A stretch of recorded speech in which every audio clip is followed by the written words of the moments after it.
We're back. T.A. Mahoney, Tales from the Dark Side. Bringing all my buddies in here to talk fishing, kind of let you know how things got created. Got Kevin Crofton today, one of my good friends. Fished with him, hunted with him a long time. Kind of, be honest with you, got me into hunting. Yeah. I would say kind of turned me on to it, and I'd already been doing, I think, a little bit of alligators, but then you kind of introduced the deer and had, you talk about working with somebody. I'm sure y'all had your hands full. We out there shooting different deer, and yeah, that's how I learned. Kevin helped out a lot, but also a lot of offshore fishing with Kevin. I met Kevin probably 96. We're probably the old store, so we're talking 92, 94. And Kevin was on a pro team sponsored by Hydrosport, Wendy's, and Evinrude, Daiwa, and a bunch of other ones, but the Those boat and the came. motor. Yep. Was OMC was kind of like the main sponsor was OMC. Right, and I think at the time they probably owned Hydrosport, Yes, right? So they yep. were both the same company. Absolutely. He was on the pro fishing team and asked me to fish with him, and we've had some really great times all over. You're the one that, I talk about Louisiana all the time. You're the one that introduced me to it. My first trip ever, probably my second, my third, my fourth, all was with you and your family, and had some really good times there in Fouchon. We've been in Venice. You introduced me to the ballets, and Yep. I'll never forget that. We've done a ton of fishing. Kevin, at one time the team was the all-time SKA Southern Kingfish for weight, right? On that. Well, we had a record that Darren caught was 66 and a half pounds. Yes, It stayed for a while. I think it was a SKA record for tournament fish, and where was that caught at? that was out of Mobile, Alabama. But the fish was caught on the rigs out there, basic same rigs. Y'all made a long run. Yeah, long run. I wasn't actually on the boat that day. That year, I think we fished, 25 tournaments that year. So me and Darren and Casey split some time. I think I fished probably the most tournaments that year, but Darren and Casey would come in and fish some. And I think that was the one Darren was on, and Darren actually caught that fish, which really cool, really cool. Won some cool prizes, a boat, won the tournament, which was some money, got a boat, and some bragging rights for a while, obviously. A truck, right? A truck. Yeah, and that one was a truck. That's right. That one was a truck, but Yeah. you've won boats and Yeah. motors. I know I bought a set of motors from y'all. You won in North Carolina.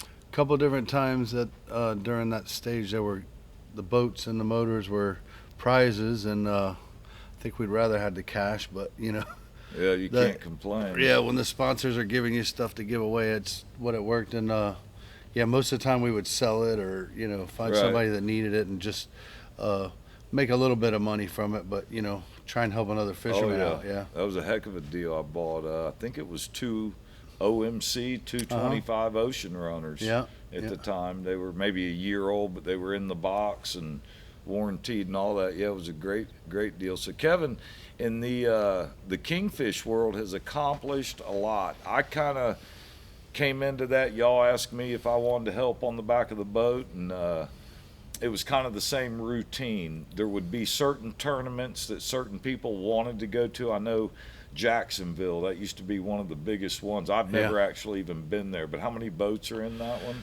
That one typically was 1,000 boats. Yeah. That That's was crazy. I think that was they try to shoot for 1,000 every year, and it would happen. It would Right. happen. And you could have I remember one year a guy in a Yates bass boat won the tournament. Trolling a bangalore or something, a rapala or something, Right. and catches this fish inside the jetties and wins the tournament. That's an old story that we used to hear about, but yeah, you could have a bass boat to a 50 footers. There was all kind of boats in those tournaments. 1,000 boat tournament. That's crazy. I don't. I've been in the, of course, King of the Beach here. We've all Yeah. been involved in that over the years, and that can put some big numbers up, but I'm not sure about 1,000. That's a lot of boats. Several hundred. 100 is a lot of boats in a tournament, really. Yeah. The pro division, when you fished in it, how many boats do you remember? How many were in there? Was it 50 or There was 100 boats. That was like in the the pros. SK? Yeah.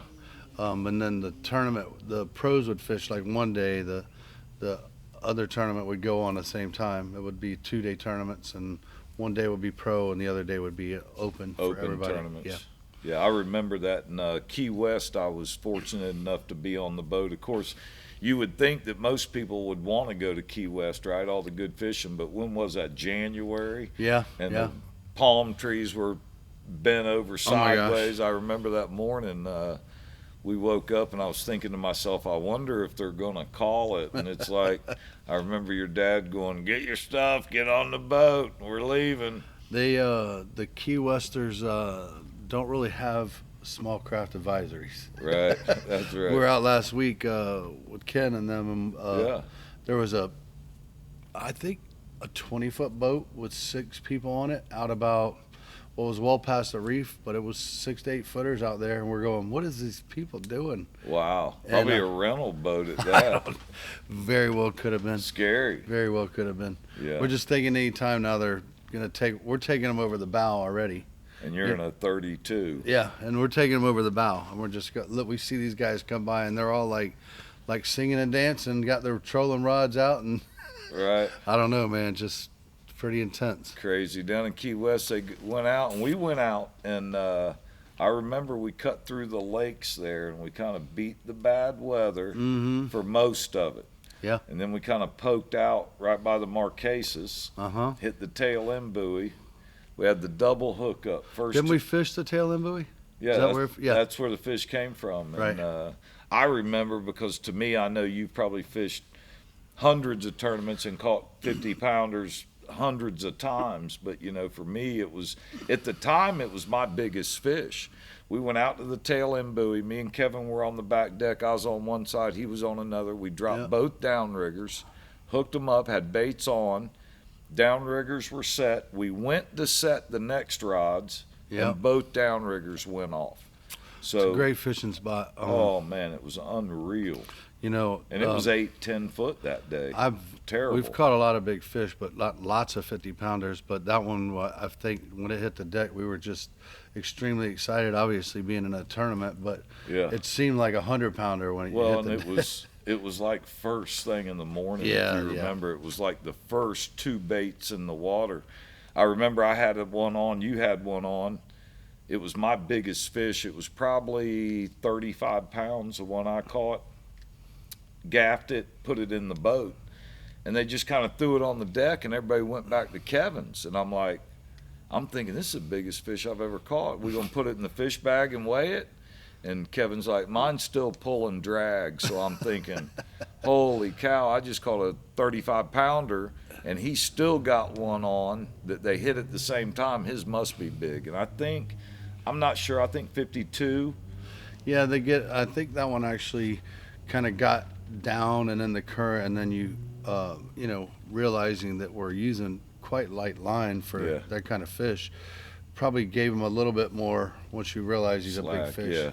Let him fight it a little bit longer, but yeah, it was pretty much known he was much bigger than the 35 just by the way he was fighting. Oh yeah, I remember he came behind them motors, and Rubio made a hell of a shot on a gaff, and brought him straight in the boat, and it was just like, wow.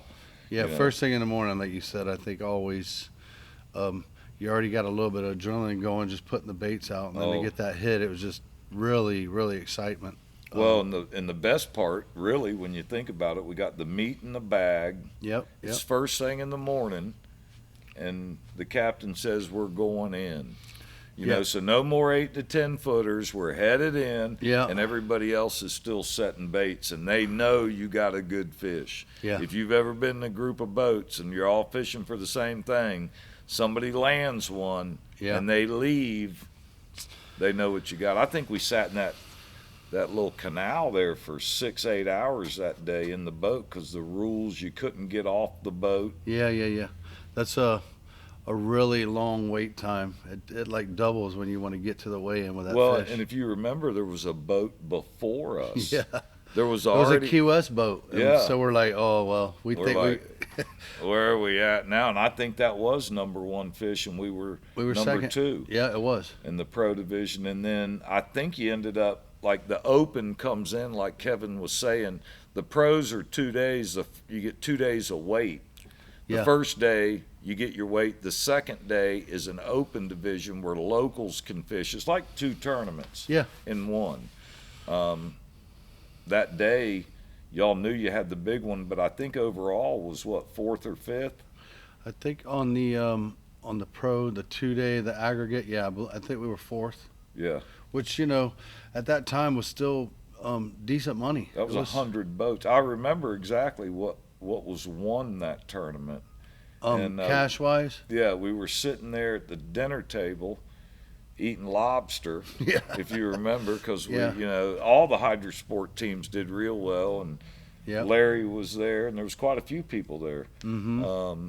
And your dad had divvied everything up and said, basically, we've won 18,000. Sounds about right. Then he said the bill for the 10 days we were there was 22,000. So it was a big winning day for the Croftons, I Yeah. can tell you that. But man, what awesome times. Yeah. Louisiana, going there with you and getting turned on to that fishery. I remember, and I hope Brent Ballet sees this, because him and his brother laughing at me and you on the dock saying, oh yeah, the Florida boys are going out by themselves and catching red snapper. We'll see you when you get back. Yeah, we'll see You how that remember works that? out. Yeah. We'll see how y'all do. And we hammered them. It was me, you, and that guy, old Billy from North Carolina. Lord, yeah. Yep, Billy Bob. Billy Bob. Billy Bob, that's a story. And we in tore him itself. up that day. Oh yeah. Billy was a mate on the boat, and he couldn't hold the boat off the oil rig. Yeah. Remember that? So it had to be between me and you, and we just let him kind of fish. And We just backed the boat up and forth. We were figuring it out as Florida boys, but we didn't have a problem filling the box up. We just didn't. We did it differently than the way we do it now. That's but right. We got it done. We figured a way to do it, and I think just having a fish brain, figured that part out of catching them. But right. then the boys did show us after that. They were pretty proud of us for coming in with the fish, and then gave they us were, credit for it. Yeah. They were kind of, I think, a little bit amazed and gave us credit for it. But then they really showed us how to do it after that. They really, and that was the difference. To them that day, we really didn't catch nothing. No. Because them guys have showed us since then some monster fish. That I caught a 13-pound, 8-ounce mango there. Oh yeah.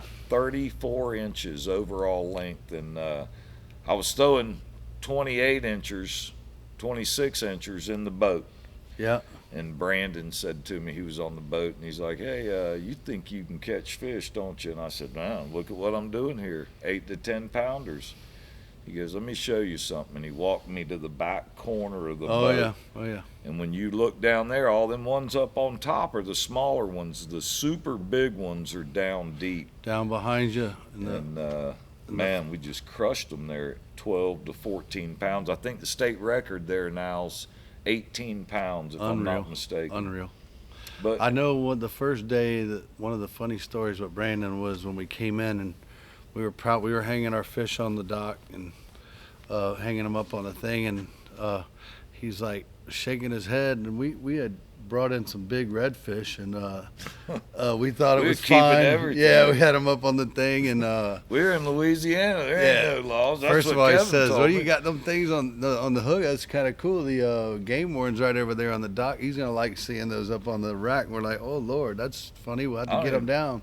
Yeah, what happens, you get there and you get around some of those local people, and this is going back now. This isn't anything current. But and we've probably been talked to more than once. Yeah. I would say by some kind of law enforcement, but knowing those guys, it's been helpful. I can tell you that, because a lot of times you just go on by. But we thought everything was legal. We went to Louisiana. We just kept whatever. We couldn't believe 50-inch redfish. Holy cow! Throw him in the box. We filleted them and ate them. Oh It yeah. was, It was meat fishing back then. Those were to bring back home for the smokers. Yeah, and we've shot coyotes in the Yeah. mouth of the Mississippi there. Had some awesome times. You hit I wasn't on the boat, but it was during one of the kingfish tournaments. Louisiana used to be so fun. Y'all would actually go 2 weeks for a 3-day tournament. Right. So you would get up there, you do a little pre-fishing, run the boat, but mainly do some fun fishing. And they would either do it before or after the tournament. You'd just stay. Yep. And I think I ran a boat up there for you. And we were going to fish in one boat, and it was an extra boat for your tournament or something. But you hit one of those big rays. Tell us about that. Well, crazy thing, we were going out, and we were seeing these manta rays. They were paired up, obviously mating season, and we had heard about it, but actually started seeing it. And as we're going out to the rigs, I think we were going like 24-mile rigs or something like that. And on the way out, we'd see a pair of them here, a pair of them there. We get they'd swoop by the boat, and really crazy to see them, but kind of startle you, if you will. But we get close to the rig, we're about maybe a mile off, or no, not even a mile off, a half mile off, and all of a sudden just crashed, like hit something with the engine, and immediately my head flies back to look, and I mean, there's literally blood and meat in the air from this animal, hits the water. How big was it? Like wingspan? They were the ones we 12 saw. foot wide, 15 foot wide. Yeah, we saw them jumping that year. Yeah. I got there a little bit after, I think. Craziness. But you hit it while you were running, huh? Hit it. It turned around, and the engine, I guess it like extended the trim tilt to where it like locked it. So we're thinking about that, and we looked back in the back behind the boat where the manta ray was hit. It was there was just a gazillion blue runners eating, so we just the meat. Just threw a sabiki out, hooked some blue runners to put the hooks in them, throw them out, and start catching fish while we're getting the engine fixed. Worry about the motor later. We're out here. There's fish here. Oh, look. We caught more fish on them blue runners right there. I don't know, about 10 species within the hour, and you turn around and go in. Yeah. Never even made it to the rig. It blew lower unit though, didn't it? One of them. No, it blew the seal trim on the trim. Yeah, it blew the trim. We just had to lock it down, and I think we've dealt with it when we got in. Man, some crazy times out there in Venice. Yes. Shot at coyotes and caught rats with treble hooks and had all kinds of good stuff. Nutrias out there, and I mean, unreal. But I'll tell you something. I fished with you a lot. I've learned a lot. Story after story. Big gags with your son. His biggest gag, what was that? 50 pounds. 50-pounder, yeah. Yeah, that was out there on the pipeline when it first opened up. Yes, sir. But kind of got me the itch for fishing. And I'll tell you something else about Kevin. Owned a sausage company in town many years, a family business, and one of the big reasons why I was able to help so much throughout the year, every charity event, I mean, everything we needed food for, Kevin's always been there, and still that way now. He's into catering. He does, come to you and cook. One of the best cooks I've ever been around. That's one thing that your family taught me about fishing, is bring food. Yeah. We never, ever went without food. That's you right. didn't starve on the boat. If the motors broke down, you hit a sandbar, whatever it is, we'll last a day or two. That's for sure. Yeah, we always there was times we forgot. We'd be tournament fishing, and I remember coming back here and, hey, you want to go grouper fishing? Yeah, we'll go. And we run out there. Oh, nobody brought any food. Oh, open the console up, and there'd be boxes. We could live off chips and crackers. Yeah. Everything. Dad was very prepared with those boats. They had, if there was something on there that would break, there was one part at least to fix it. Yeah. And back then it was a lot different than the tournaments now. It was there was a lot of teams. Like your team was always together. You had the Hydrosport guys, and they were from North Carolina, Louisiana, Texas, Florida, both sides of the state, and they would eat together, discuss things together. Yeah. And I don't know that you see that as much now. I don't know that it's the same. It's very, very competitive, but I don't think there's not as much. They're like the contender teams or the different kind of teams that hook together, and I'm not sure. I haven't been in the loop for a while, but I don't see it being the same. No, Right. it was very. Everybody was tight knit, and everybody had their little groups, and but you still work together. Everybody That's still right. worked together. Helped each other out. Still and, work together. Yeah, it was really impressive. Met a lot of good people there Yeah. doing that. We got another segment coming up. We've talked kingfish and we've had a great time. You've told some stories, but we got some more. All right. And we'll be right back. Good deal.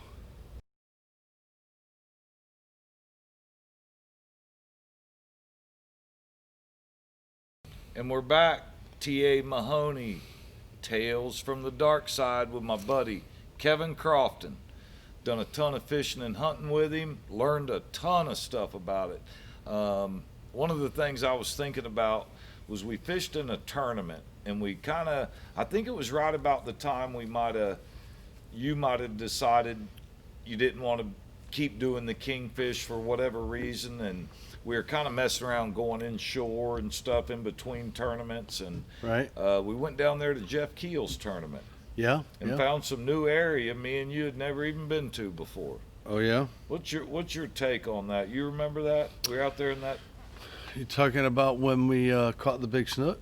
yeah, where we hooked the big snook, but mainly where we were in like the Manatee area. Oh yeah, I remember that. That Oh. was quite an experience. Yeah, when you when we tried to outrun the FWC during the Manatee And Zone this it was a slow boat. with a slow boat. Yeah, which I'm not gonna say that you knew they were following us, but I thought you did because I was telling you that they were behind us. But we didn't really slow down very fast. He kind of got a little upset at that.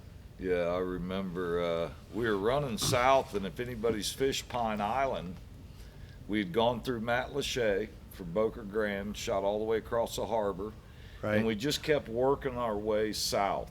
Right. Wait until we didn't see boats. I remember that was kind of our theory. It was so beautiful down there with the mangroves and the Yeah. islands, and we just kind of started poking around a little further, and we got down close to Fort Myers. But I do remember somewhere down there we drove past some signs, Right. Right. and I personally, I'm not going to read signs that I see. I mean, I'm not out there sign reading. We were in a tournament. No. And I wasn't running. It just appeared I might have been running, but we both know our boat wouldn't have outran that boat. We didn't No. have a fast boat. That was a borrowed boat that day. Yeah. So he made us idle all the way out of there. We were in a Manatee Zone. So I suggest that you know your Manatee zones. Yeah, I would That's the main say. thing. He wasn't very nice either. I even asked him about a fishing spot, trying to make him lighten up. And hey man, you know where people are catching fish? You need to leave. Well, I think it's in his eyes and probably most FWC officers' eyes is that we're supposed to look at all the signs Yeah. when you're on the water, but it's not always possible. I would say that Well, you're yeah. They better- concentrating on other boats or the bottom or where you're at. Sometimes might have get in the way, but yeah, that's probably the first rule of thumb is try and wash all your waterway signs. yeah, watch them. But they were spread apart. Like you said, we were just working edges. We had one thing in mind: catching big fish. That's and right.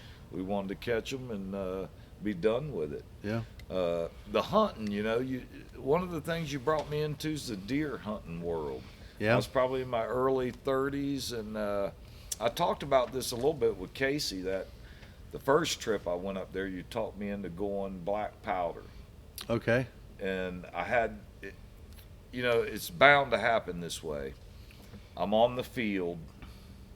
I didn't really know how long to sit, and I knew you said we're going to meet back here, but it seems like when you first start hunting that you kind of sit in the stand a period of time and you think it's longer than it is. Oh, well, absolutely. Especially if you don't have a watch on, right? Because Absolutely. You've never sat in a stand. So I got out of the stand, and I knew y'all were coming to pick me up. I started walking a little bit, and I looked out in the field that I was in front of me, and there was a beautiful buck. Right. I mean, definitely a shooter. Never had shot a buck at the time. I went down on one knee, got everything ready, aimed it at him. I didn't stop him or any of that stuff because at that time I really didn't know. I was just going to fire a shot. He was probably 50 yards. Right. Well, click, never fired. And I sat there. I didn't know what to do because I'd never used a muzzle loader. Right. You guys loaded it for me the night before. If you remember, we set them outside, safety's on in a safe area, and we knew in the morning all we do is grab them and walk to the stand. And I think we were might even been on the ground, or they weren't real big stands. So I got back and I remember telling you, hey, didn't work. And I don't know if you remember or not, you grabbed the gun and you walked it outside and fired it a second time, and it went off. Right. And we'd found out your buddy, the guy who was notching fish, had put that blasting cap on, and he didn't seat it right. Yeah, I think it wasn't even the same kind of cap, maybe. Yeah, or something, but it worked the Yeah. second time, and that was one of the things you told me, that a lot of times if you don't get that set right. Oh, yeah. And I'm worried walking back, I've done fired it, and it didn't fire, it's loaded. I've had them delayed shots many a times where you'd shoot and the hammer would hit, and it would be like, oh, and I'd be like this and move the gun down, and boom, it'd shoot off. Right. A couple different times. One of the hunting things that I remember, you'd bought a piece of property off Livingston. Yep. And it was a little piece to go over there and hunt and take your kids. And I remember your goals when you did that, and it was all about them and hunting. And well, your brother Casey talked me into going over there and shooting. Oh boy, skeet, and I've never shot skeet before. So I'm thinking skeet shooting championship that day. Yeah.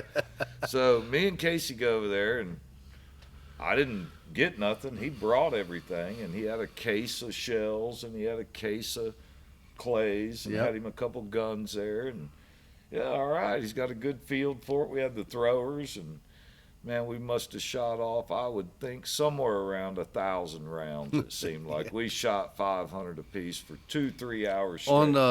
We were even shooting them at night in the headlights. On the city of Tampa line, by the way, which the Hillsborough County line and the city line is right there, so it's kind of one of those spots you kind of keep quiet a little bit. But yeah, go ahead. We that was our last night. That was our last night of shooting skeet. We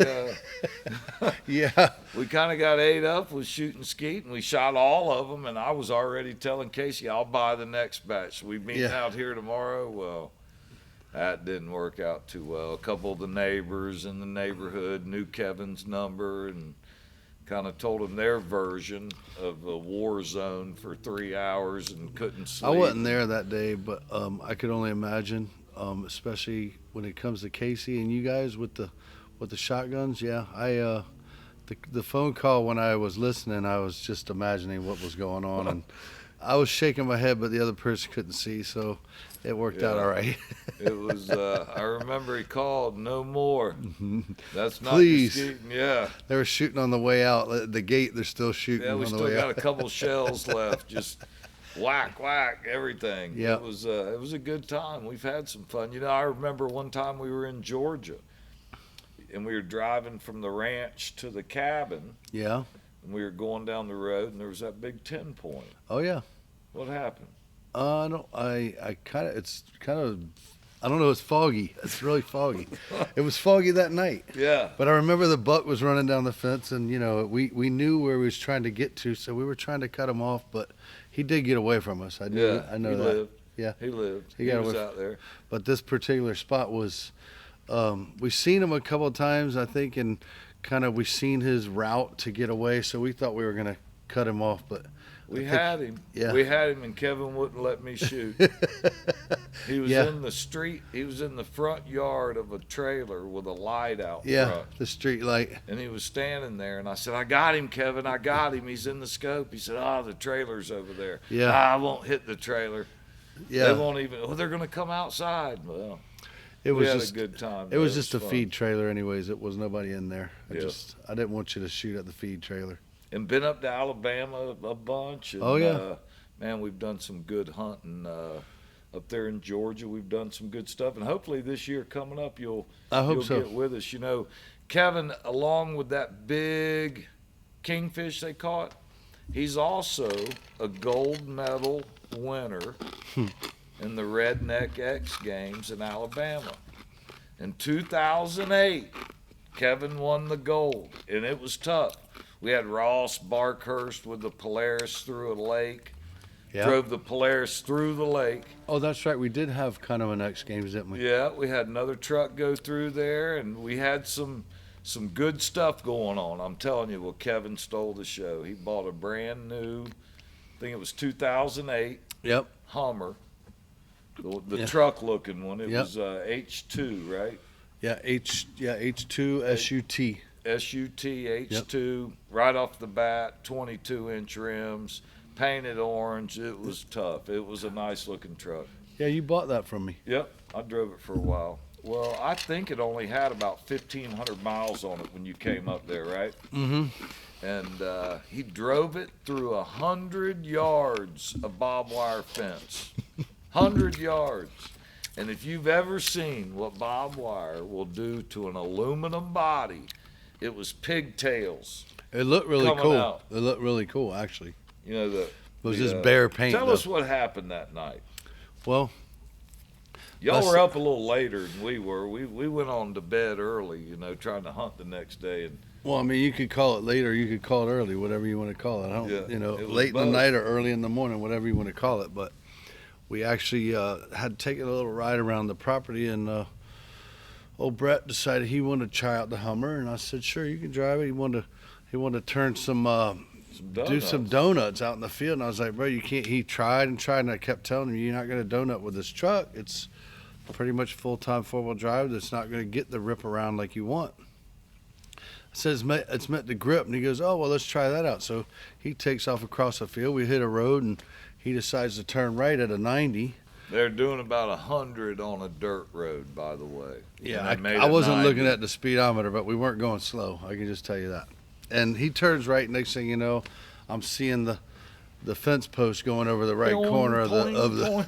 right front end of the truck, flying over my head. I'm sitting in the passenger side, just like, oh boy. But you know, Brett made good. But it was a pretty interesting evening, I would say, when we got out. I remember the next morning in the hotel, we were all getting up to go hunting, and Kevin come out of the hotel room, and he was in the room next to us, and he's like, I wrecked my truck last night. And I looked over at it, and I thought, man, doesn't look like you wrecked it. He said, go to the other side. Yeah.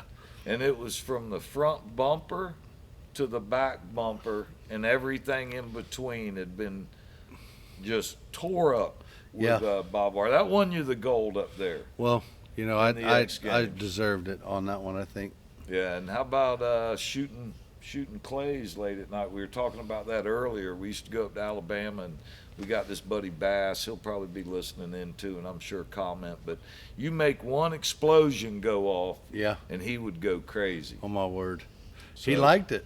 Oh, he loved it. He was a fire You master. were there with the quarter stick inside the shop. Oh, and- we had all kind. I mean, some of the X Games were just one side of it, but Yeah. I remember, shooting ether cans, off of while we got them sitting on the turkey cooker with the propane lighted where they warm up, and then shoot them and blow up. 500 yards away. Yeah, 500-yard shots. Remember the game warden coming up? Oh that yeah, night? yeah. I handed him my cocktail, told him, have a sip and try and shoot one of them bottles. He didn't want no part of No, that. he kind of backed off from me about that night. I was feeling pretty good that night, I think. It's pretty neat, The guy came in, kind of checked out. I guess he had a complaint. We were blowing stuff up all the way till. I can only If imagine. they'd have had tannerite back then, it'd have been a long night. I promise you. Kevin left where we were in Livingston and went an hour in a 360-degree area and bought every bit of propane, and we'd put them on top of the propane cooker 500 yards away. The ether, what was were propane. propane? The little one? Oh, the little ones green were the ones. propanes too, Yeah, the yeah, small okay. ones. But we even did the big tanks. Yeah, Set the tank on top of the cooker 500 yards away. You wait for the relief valve to blow out. Yeah, it blows out. And then we take turns shooting, and you bet on it. It's like big fun. But I guess they heard that all night long. Oh, they heard it. Yeah, it was. I think we were still shooting at midnight. I think my dad was complaining about having to get up and hunt in a few hours, and we were shooting, waking him up. So Yeah, fun stuff out there in the woods for sure, Kevin. yeah. Learned a lot and killed a lot. We've had some good times up there hunting in the woods. Pigs, alligators we've done. Yeah. Got some nice 11, 12 footers out of Lake We had Hancock. I know we had about 10 gators that were probably, we didn't have any under 10. They were Yeah. all over 10. Yeah, we smoked the them. few years that we did some gator hunting. I haven't been out there with you guys the last few years, but not after the crazy Andy story when the guy was shot shooting at you us. guys, and I was like, I don't think I want to go out no more That was when you big get fun. yeah, but Real bullets. yeah, real bullets getting shot at you. I don't think I'm in. I'm all right with commando fishing or something, but Man, not, it'd have been nice if Grady was in charge back then. Oh, He wouldn't Lord. have let that happen. oh Lord, that would Jerry have Hill brushed that under the rug quick. been a different story, Yeah, wouldn't that it? was a tough one. We went out alligator hunting, got shot at, 9 of us, by a property owner. So Yeah, you don't think it can happen anymore, it can happen. And I don't even look over there no more. If I hunt that lake, when I drive by, I'm like a dog that doesn't want to. I don't know if I'd be on the lake, but I mean, I would, but I wasn't there, so I don't know where to look. But so I'd probably be all right. Yeah. But I don't know if I had been shot at, if I'd be able to go back. Yeah, it's the guy left. You know, I mean, it was a bad situation. I ain't forgot about it. You can take that to the bank. I'll remember that one. If I ever get any kind of notice, I'm gonna pull the list out. Yeah. And that, his name will be on the top. You can bet on that. But I ain't threatening nobody. I'm just saying. Yeah, I that ain't wasn't. forgot it. There's a few more people out there just like you that have the same mindset. Believe me. Oh yeah. Because there was some other people that I know on the boat that weren't exactly. Yeah, we had too 2 happy. boats full and got shot at. It was a fun time on Lake Hancock alligator hunting. But Kevin, I appreciate you coming out, man, Yeah, spending man. some time with me, and I appreciate everything you've done and taught me and catching fish. And Well, I can tell you this, man. It's been we've had a lot of fun. I hope it don't end. And Yeah, man. you know, I think one of the things that have put us on a same track is being able to give into the community and you know, from way back getting involved with the same people and doing some of the same events. It's always been something that I think we both cherish, and that's why I think we have had such a lasting relationship. And I That's hope right. you know we can continue to do that. You know. Great deal, man. I appreciate it. Thanks. Yeah, man. Thank you.